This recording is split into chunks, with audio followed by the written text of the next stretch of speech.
হ্যাঁ, 4 নং সৃজনশীল নবম অধ্যায় বলছে কি, পদ্ম ব্যাংক এর অনুমতি নিয়ে গোলাপ ব্যাংক সুনামের সাথে গ্রাহক সেবা দিয়ে আসছিল। পদ্ম ব্যাংকের অনুমতি নিয়েছে। আচ্ছা, এখানে কার অনুমতি নিয়েছে? আচ্ছা, ইনডাইরেক্টলি কাকে বোঝাচ্ছে? কেন্দ্রীয় ব্যাংকে। আর হিসাবটা খুলেছে, মানে একটা ব্যাংক চালু করেছে কে? গোলাপ ব্যাংক। তাহলে গোলাপ ব্যাংক কি? বাণিজ্যিক ব্যাংক। আচ্ছা, সেবা দিয়ে আসছিল। সম্প্রতি উক্ত ব্যাংকের কয়েকজন গ্রাহক চেক উপস্থাপন করে নির্দিষ্ট সময়ে অর্থ উত্তোলন করতে পারেনি। মানে ওই ব্যাংকের কয়েকজন গ্রাহক, মানে যারা টাকা রাখে, তারা টাকা সঠিক সময়ে কি উত্তোলন করতে পারেনি চেকের মাধ্যমে। ফলে গ্রাহকদের ভিতরে একটা অসন্তুষ্টি দেখা দেয়। এমত অবস্থায় পদ্ম ব্যাংক, মানে ওই কেন্দ্রীয় ব্যাংক, উক্ত ব্যাংকে ব্যাংকিং ব্যবসার একটা নীতি মেনে চলার পরামর্শ দেয়। যে বলছে আপনারা একটা কি ব্যাংকিং ব্যবসার একটা নীতি আছে, ওটা মেনে চলবেন। নীতিটার নাম কি? তার হলো নীতি। ঠিক আছে। আচ্ছা, এখন বলছো দেখো ক নাম্বারটা, ব্যাংকের সকল আইন সঙ্গত কার্যাবলী কী হিসেবে পরিচিত? ব্যাংকের সকল আইনসঙ্গত কার্যাবলী কী হিসেবে পরিচিত? ব্যাংকিং হিসেবে পরিচিত। ওকে, এই যে ব্যাংকের সকল আইন সঙ্গত কার্যাবলী ব্যাংকিং হিসেবে পরিচিত। তারপর বলছে এখানে খ, মুদ্রার ইতিহাস বিচিত্র কেন? ব্যাখ্যা করো। মানে মুদ্রা যে ইতিহাসটা, এটা বিচিত্র কেন? চলো আমরা একটু পড়ি আগে। যা বিনিময়ের মাধ্যম, মূল্যের পরিমাপক এবং সঞ্চয়ের বাহন হিসেবে কাজ করে তাকে মুদ্রা বলে। মুদ্রা মানে কি? টাকা। টাকা জিনিসটা কি? যেটা বিনিময়ের মাধ্যম, মানে এটা দিলে আমাকে কিছু দিবে, তাহলে বিনিময়ের মাধ্যম হিসেবে কাজ করে। এরপর বলছে মূল্যের পরিমাপক, মানে যে কোনো কিছুর মূল্য এটা দিয়ে পরিশোধ করা যায়। কথা ঠিক আছে? তাহলে এটা বিনিময়ের মাধ্যম হিসেবে কাজ করে, মূল্য হিসাবে দেওয়া যায়। এবং সঞ্চয়ের বাহন, মানে আমরা সঞ্চয় হিসাবে এটাকে জমা করতে পারি। তাহলে কি মানে বিনিময় করতে পারি, এটা বিনিময়ের মাধ্যম হিসেবে ব্যবহার করতে পারি, মূল্যের পরিমাপক হিসেবে ব্যবহার করতে পারি, এবং সঞ্চয়ের বাহন হিসেবে যে জিনিসটাকে ব্যবহার করা যায় তাকেই বলে কি? টাকা বা মুদ্রা। বুঝতে পেরেছ? যদি তোমাকে কেউ প্রশ্নটা টাকা কি, তো টাকা হচ্ছে যেটা বিনিময়ের মাধ্যম, যেটা কি মূল্য পরিমাপকের, বা যেটা মূল্যের পরিমাপক হিসেবে কাজ করে, বা যেটার মাধ্যমে মূল্য পরিশোধ করা যায়, এবং যেটা সঞ্চয় হিসেবে কি রাখা যায়, তাকেই বলে কি? টাকা। আচ্ছা, এখন একটু ব্যাখ্যা দিই। বিভিন্ন মাধ্যমে মুদ্রা হিসেবে বিভিন্ন ধরনের। আচ্ছা, এখানে উপরে প্রশ্নটা করছিল মুদ্রার বিচিত্র কেন, মানে মুদ্রার ইতিহাসটা বিচিত্র কেন? আচ্ছা, সবসময় কি টাকা ছিল? এটার ইতিহাসটা পুরো বিচিত্র, এক এক সময় এক একটা চলছে। কীরকম দেখো, বিভিন্ন মাধ্যমে মুদ্রা হিসেবে বিভিন্ন সময় কৌরি চলছে। আগে এক সময় কী চলতো? কৌরি। হাতির দাঁত দিয়েও কিন্তু আগে বিনিময় হইতো। হাতির দাঁত দিলে সদাই দিত। ঠিক আছে, মানে টাকা হিসেবে কাজ করতো হাতির দাঁত। হাঙ্গরের দাঁত, পাথরের ঝিনুক, মানে হাঙ্গরের দাঁত ইউজ হইতো, পাথরের ঝিনুক ব্যবহার হইতো, পোড়ামাটি, তামা, রূপা, সোনার ব্যবহার লক্ষ্য করা যায়। মানে এইগুলো মানে বিনিময়ের মাধ্যম হইতো, মানে এগুলো দিলে তোমাকে কিছু দিত, বা তোমাকে এগুলো দিলে তুমি তাকে কিছু দিতা। এগুলো ছিল বিনিময়ের মাধ্যম, এক এক সময় এক একটা। জনসংখ্যা বৃদ্ধি আর ওই ধাতব মুদ্রার ব্যবহার বৃদ্ধির সাথে সাথে ধাতব পদার্থের সরবরাহে ঘাটতি দেখা দিলে, মানে বলছে জনসংখ্যা বাড়লো, এবং আগে এগুলো কী ছিল? স্বর্ণ, রূপা, পোড়ামাটি, তামা, পাথরের ঝিনুক, হাতির দাঁত। জনসংখ্যা যেহেতু বাড়ছে, তাহলে মুদ্রার ব্যবহারও বাড়ছে না?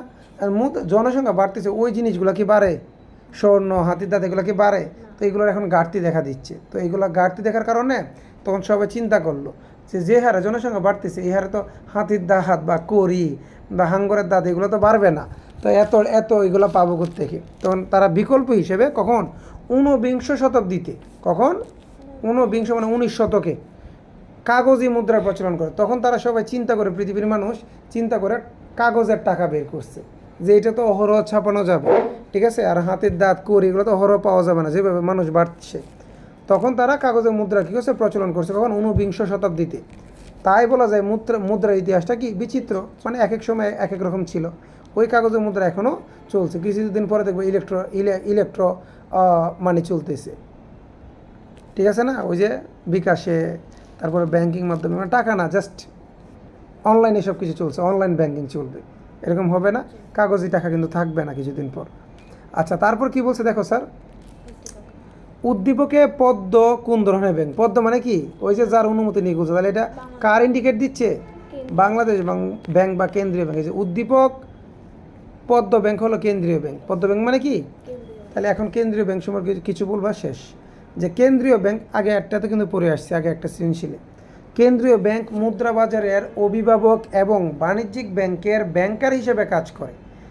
কেন্দ্রীয় ব্যাংক কী হিসেবে কাজ করে? উনি হচ্ছে মুদ্রা বাজারের অভিভাবক এবং যত বাণিজ্যিক ব্যাংক আছে ওই সকল ব্যাংকের ব্যাংকার, ঠিক আছে, হিসাবে কি করে কাজ করে, মানে ম্যানেজার এক কথায়। এছাড়া নতুন ব্যাংক প্রতিষ্ঠার অনুমতি ও তালিকাভুক্তির কাজ করে থাকে, মানে যত যত নতুন ব্যাংক হবে তাদের অনুমতি দেয় এবং তালিকাভুক্ত করার কাজটাও কি বাণিজ্যিক ব্যাংক করে। বাণিজ্যিক ব্যাংক সম্পর্কে এতটুকু পয়েন্ট সবসময় মুখস্থ রাখার ট্রাই করবো, ঠিক আছে। আসো উদ্দীপকে, এখন ওই উদ্দীপকটা বলে দিলে হবে যে উদ্দীপকে পদ্ম ব্যাংক এর অনুমতি নিয়ে গোপাল ব্যাংক কী করছে, সুনামের সাথে গ্রাহক সেবা দিয়ে আসছিল। মূলত বাণিজ্যিক ব্যাংক গঠনের সময় কেন্দ্রীয় ব্যাংকের অনুমতি নিতে হয়, কারণ কেন্দ্রীয় ব্যাংকে নতুন ব্যাংক প্রতিষ্ঠার অনুমতি ও তালিকাভুক্তি কাজ করে। এছাড়া কেন্দ্রীয় ব্যাংকের সুসংগঠিত নিয়মনীতি দ্বারা বাণিজ্যিক ব্যাংকের কার্যাবলী নিয়ন্ত্রিত হয়।